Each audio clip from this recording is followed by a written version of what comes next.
Selamat pagi, siang, sore, malam untuk teman-teman. Kami dari kelompok 4 akan mempresentasikan materi berjudul Multikultural dan Inklusivitas. Kalau begitu, mari kita masuk ke materi. Halo teman-teman, berikut saya akan menjelaskan pengertian tentang multikulturalisme. Gagasan multikultural muncul pada tahun 1980-an, di mana para ahli teori mengangkat isu-isu yang berkaitan dengan ras dan kebudayaan. Multikultural adalah sebuah gagasan yang mengacu pada beberapa budaya di dunia yang memiliki hubungan sejarah yang sama antara mayoritas dengan minoritas. Nah, pandangan multikultural mengkritik norma-norma yang dianggap universal pada saat itu, seperti gagasan bahwa terdapat beberapa ras yang memegang monopoli kecantikan, kecerdasan, dan kekuatan. Pada saat itu, Eropa menjadi pusat pandangan dunia atau yang dikenal dengan istilah Eurocentris. Eropa sendirian dan tanpa bantuan dipandang sebagai motor untuk perubahan sejarah progresif, demokrasi, kelas sosial, feodalisme, kapitalisme, dan revolusi industri. Eurosentrisme ini mengambil alih produksi budaya dan material orang-orang non-Eropa sambil menyangkal pencapaian mereka dan perampasannya sendiri. Nah, gagasan multikultural ini memberikan perlawanan dengan mengkritik norma-norma Eurosentris yang mengglobal. Multikulturalisme dimulai dengan lahirnya teori melting pot yang digagas oleh seorang imigran asal Normania, yaitu J. Hector. Ia menyerukan penyatuan budaya dan meleburkan budaya asal yang membuat seluruh imigran Amerika hanya memiliki satu budaya baru, yaitu budaya Amerika. Teori ini dikritik oleh Horace Kallen yang menekankan peleburan budaya asal dalam membangun budaya. Horace Kallen ini menekankan bahwa sebuah budaya atau budaya asal itu harus dapat menjadi uh, dasar utama untuk menyusun budaya baru, tapi dibalut dengan keberagaman. Maksudnya seperti apa? Nah, di sini gagasan ini dikenal dengan teori salad bowl atau teori gado-gado. Teori ini tidak menghilangkan budaya asal, namun sebaliknya budaya-budaya lain di luar kaum sosial, yang dimaksud di luar kaum sosial ini adalah saat itu yang menjadi dominasi adalah kaum sosial Protestan berkulit putih yang kaya raya. Nah, jadi teori ini mau mengatakan bahwa dalam membentuk sebuah budaya baru itu tidak menghilangkan budaya asal, namun sebaliknya budaya-budaya lain di luar kaum sosial Protestan berkulit putih yang kaya raya tersebut diakomodir dengan baik sehingga berkontribusi untuk membangun budaya nasional. Nah, jadi keberagaman itu diterima dalam satu komunitas besar sehingga membentuk budaya baru. Nah, dapat disimpulkan bahwa multikulturalisme adalah gagasan yang melihat keberagaman dalam masyarakat, seperti halnya di Indonesia. Masyarakat multikultural adalah masyarakat yang terdiri dari beragam budaya yang berbeda. Masyarakat ini hidup saling menghargai dan menerima realitas perbedaan yang ada. Ras merupakan perkembangan dari multikulturalisme. Ras merupakan kelompok yang dilihat berdasarkan garis regional. Homo sapiens terbagi menjadi 5 kelompok ras. Faktanya, ada perbedaan antara orang Afrika dan orang Asia. Perbedaan antara orang Afrika dan Asia dilihat dari perbedaan genetik yang masih belum dapat ditentukan besar perbedaannya. Perbedaan etnis adalah fakta aneh dalam kehidupan manusia. Perbedaan antara kelompok etnis juga bisa sangat mencolok dan luar biasa. Sebuah sastra asli Amerika yang awalnya lisan dan akhirnya telah muncul dalam bentuk cetak dalam bahasa Inggris pada beberapa dekade terakhir. Mungkin berbeda dengan kepekaan tulisan penulis Eropa dan Afrika di Amerika Utara kontemporer. Dalam novel seperti Leslie Marmon Silk Ceremony atau In Love Medicine karya Louis Etheridge, bentuk narasi linear tradisional yang menjadi ciri sebagian besar visi digantikan oleh bentuk melingkar yang mencerminkan asumsi agama dan mitologi India tentang sifat melingkar alam. Kisah-kisah Indian juga mencerminkan pengalaman nenek moyang akan trauma yang diberi orang-orang Eropa selama era penjajahan. Salah satu penulis paling rasis dalam tradisi Amerika adalah William Faulkner. Percaya bahwa orang kulit putih dan kulit hitam seperti kucing dan anjing, mengharapkan mereka untuk kawin dan bercampur akan menjadi tidak wajar. Novelnya, Like in August, adalah tentang seorang pria ras campuran bernama Joe Christmas yang membunuh wanita kulit putih dan kemudian ditembak dan dikebiri oleh massa lynch. Nah, kita masuk ke contoh filmnya. Sebelumnya, kenapa sih film itu penting? Nah, karena adanya film ini dapat memberikan perspektif baru bagi banyak orang. Nah, contohnya ketika kelompok etnis yang berbeda ingin menghuni ruang sosial yang sama tanpa adanya kekerasan. Jadi mereka bisa hidup berdampingan dengan baik. Nah, masyarakat sangat ingin nih menghilangkan rasisme dengan mengajukan toleransi dan kemurahan hati yang lebih besar bagi masyarakat besar. Nah, pada film yang sangat terkenal yaitu 2012 yang rilis pada tahun 2009, banyak sekali tuh scene-scene di mana manusia ingin menyelamatkan diri sendiri daripada membantu menyelamatkan orang lain.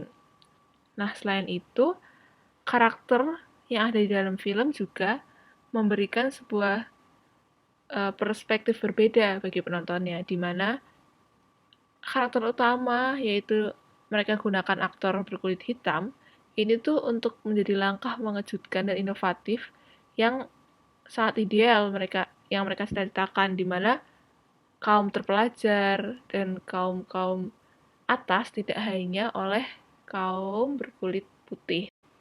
Nah, selanjutnya ada penelitian yang berjudul Inequality in 900 Popular Films. Yang di sini mereka memberikan kita bagaimana sih statistik dari ras yang bekerja di dunia perfilman, di depan ataupun di belakang kamera. Dari beberapa angle yang mereka ambil dari keberagaman krunya atau penggunaan sebuah budaya, genrenya, ataupun hanya penggunaan nama dari etnis tertentu. Nah, dalam penelitian ini mereka mengidentifikasi beberapa etnis, yaitu etnis ras kulit putih, kulit hitam, Asia, Hispanik atau Latino, Timur Tengah, penduduk asli Amerika atau juga asli Alaska, penduduk asli Hawaii, dan juga ras campuran. Nah, hasilnya, ras putih menjadi ras paling banyak terlibat dalam dunia perfilman dengan persentase yang 70%. Nah, ini diikuti dengan adanya ras kulit hitam sebanyak 13,6% dan ras Asia sebanyak 5,7%.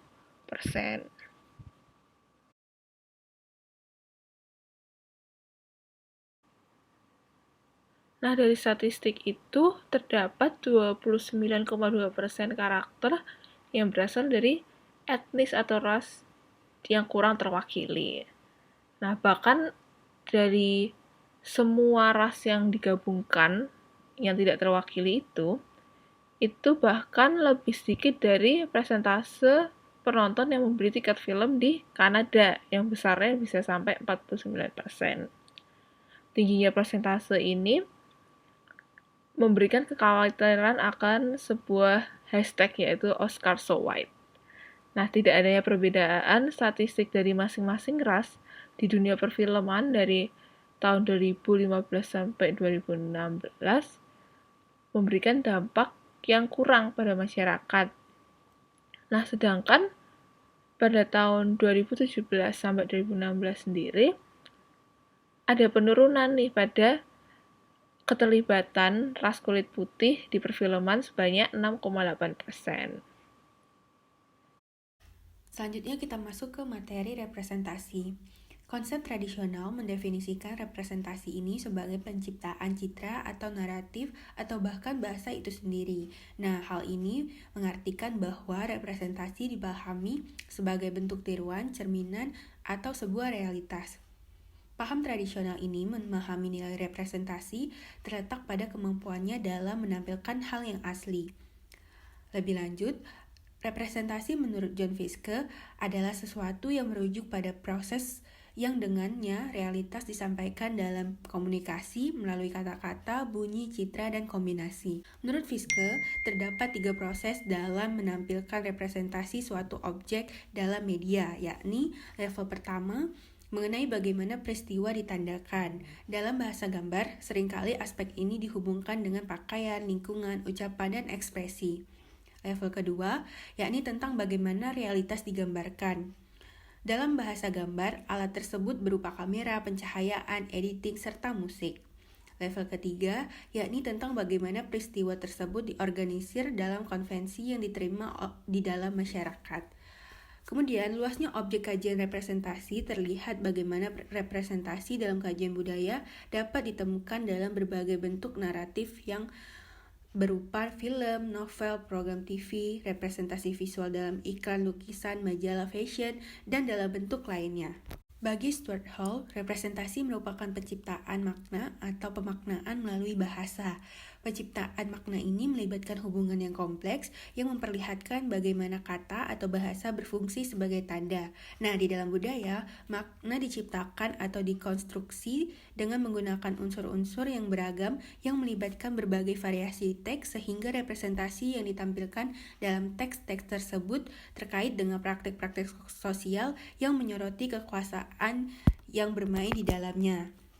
Dan dengan demikian, representasi dimaknai sebagai seperangkat proses yang merupakan praktik dari pemaknaan atau praktik penciptaan makna yang menyajikan gambaran suatu objek sehingga dapat menimbulkan efek yang realistis dari representasi tersebut. Konsep representasi sendiri menjadi penting karena struktur kehidupan manusia itu terdiri dari berbagai macam komponen sosial. Contohnya seperti ras atau agama, yang seringkali terbilang tidak mendapatkan kesetaraan atau equality. Nah, di lingkungan barat, yang orang-orangnya ini didominasi oleh orang kulit putih, orang-orang dari etnis minoritas seringkali itu mendapatkan label dan stigma, serta diskriminasi dalam kehidupan sehari-hari. Penggambaran suku bangsa tertentu di budaya populer, seperti dalam novel, atau acara TV atau film, yang notabene kebanyakan dibuat oleh orang kulit putih, itu mewujudkan, membentuk, dan juga mereproduksi stigma-stigma yang ada tadi. Diskriminasi pada akhirnya mungkin tidak terpikirkan atau tidak sengaja sifatnya, tetapi secara garis besar itu bersifat menyakiti dan merusak. Dilihat dari perspektif modern, banyak film Hollywood klasik, film-film yang dibuat pada periode tahun 1930 sampai 1960, itu dikenal sebagai film era Hollywood klasik, itu mengabadikan stereotip atau representasi dari orang-orang dengan warna kulit tertentu. Contohnya itu ada di film berjudul Gone with the Wind yang diproduksi tahun 1939. Itu bergenre epic atau epos, bercerita tentang perang saudara di Amerika Serikat. Namun film ini tuh kental menghadirkan atau mengisahkan mengenai perbudakan, khususnya orang kulit hitam. Film ini akan terasa sangat rasis apabila seseorang menontonnya menggunakan perspektif dan kacamata modern. Kenapa? Karena dalam film ini itu banyak ditampilkan adegan-adegan yang sifatnya eksplisit apabila kita berbicara mengenai representasi ras. Contohnya itu ada adegan kumpulan budak kulit hitam, itu yang masih anak-anak gitu. Mereka mengipasi dan memanjakan seorang bayi, yang notabene bayinya ini orang kulit putih dan juga sekaligus tuannya dari budak-budak anak-anak yang kulit hitam ini. Isu-isu mengenai representasi sendiri itu menjadi penting, khususnya dalam studi film, karena menurut para ahli perlu adanya pengeksposan atau mengekspos penggambaran stereotip mengenai orang-orang dari etnis minoritas, entah itu Asia atau Latino atau kulit hitam. Para ahli ini berargumen bahwa audiens itu perlu diajari untuk mulai memperhatikan hal-hal kecil yang berbau representasi ras dalam film. Misalnya kayak di latar belakang itu ada kumpulan pelayan, tapi pelayannya itu berkulit hitam. Itu adalah salah satu contoh penggambaran stereotip mengenai orang-orang dari etnis minoritas. Inklusivitas ada untuk merujuk pada sikap seseorang agar memiliki kemampuan untuk paham akan segala yang ada di lingkungan sekelilingnya dan mengerti bahwa ada perbedaan yang harus dihargai. Inklusivitas sendiri merupakan sebuah sikap yang membawa suatu kelompok orang untuk mencapai suatu kedamaian. Menurut Rahman dalam Barida tahun 2017, kedamaian adalah suasana nyaman yang bebas dari gangguan pihak lain, bebas dari permusuhan, kebencian, dendam, dan segala perilaku yang menyusahkan orang lain. Mendidik seseorang menjadi pribadi inklusif berarti menjadikan dirinya mampu untuk beradaptasi dengan golongan yang berbeda dengan dirinya, bahkan golongannya selama ini, tanpa harus menghilangkan jati diri sendiri. Menjadi pribadi yang inklusif berarti juga memperluas wawasan kebangsaan, karena pengetahuan tentang suatu bangsa bukan hanya sekedar pengetahuan suatu bangsa saja, tetapi paham akan unsur-unsur di dalamnya, seperti paham kebangsaan, rasa kebangsaan, serta semangat dalam berbangsa. Upaya dalam mendidik seorang anak menjadi seseorang pribadi yang inklusif dapat dilakukan dengan berbagai macam cara, seperti melalui tayangan televisi maupun film yang ditonton seorang anak, sehingga individu anak tersebut tidak merasa terintimidasi oleh perbedaan ras, suku, budaya, bahasa, dan agama yang beragam serta menghargai perbedaan yang ada di negara yang ia tinggali. Nah, selanjutnya, untuk inklusivitas sendiri, itu dapat diterapkan melalui berbagai banyak media. Nah, salah satunya adalah media film. Nah, di sini salah satu film yang dapat mewujudkan semangat inklusivitas itu adalah Black Panther yang rilis pada tahun 2018 lalu. Nah, film ini itu menjadi pembahasan hangat di masyarakat pada tahun 2018 lalu. Film superhero ini sendiri mencoba untuk mengangkat dan mengelaborasi keturunan Afrika atau orang kulit hitam melalui aktor dan aktrisnya. Kemudian mereka juga berusaha mengangkatnya melewati dialog, aksen, dan masih banyak lagi.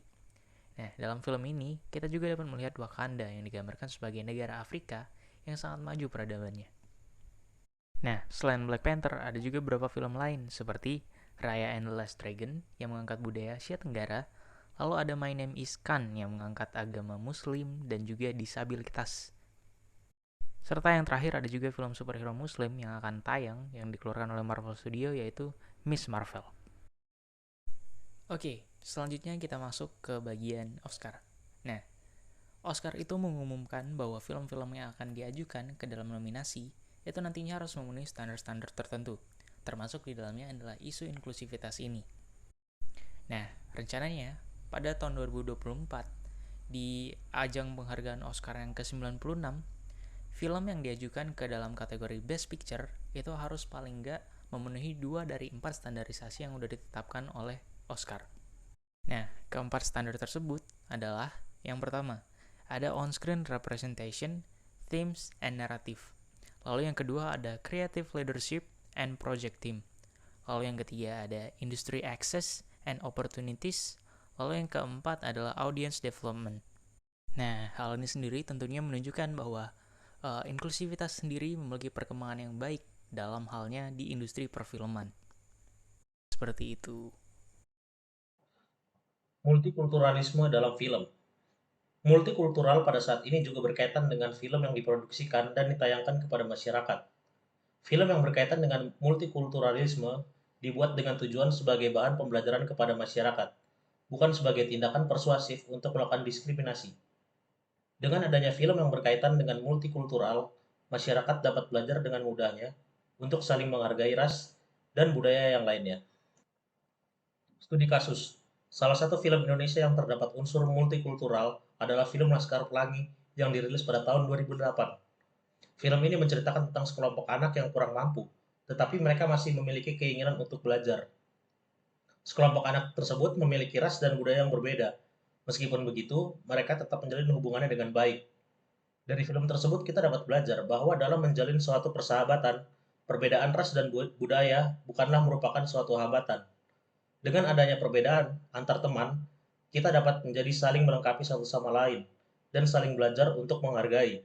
Dengan begitu, kita dapat melihat bahwa suatu perbedaan bukanlah merupakan hal yang buruk, melainkan indah untuk dipahami dan dimengerti. Sekian presentasi dari kelompok kami. Terima kasih.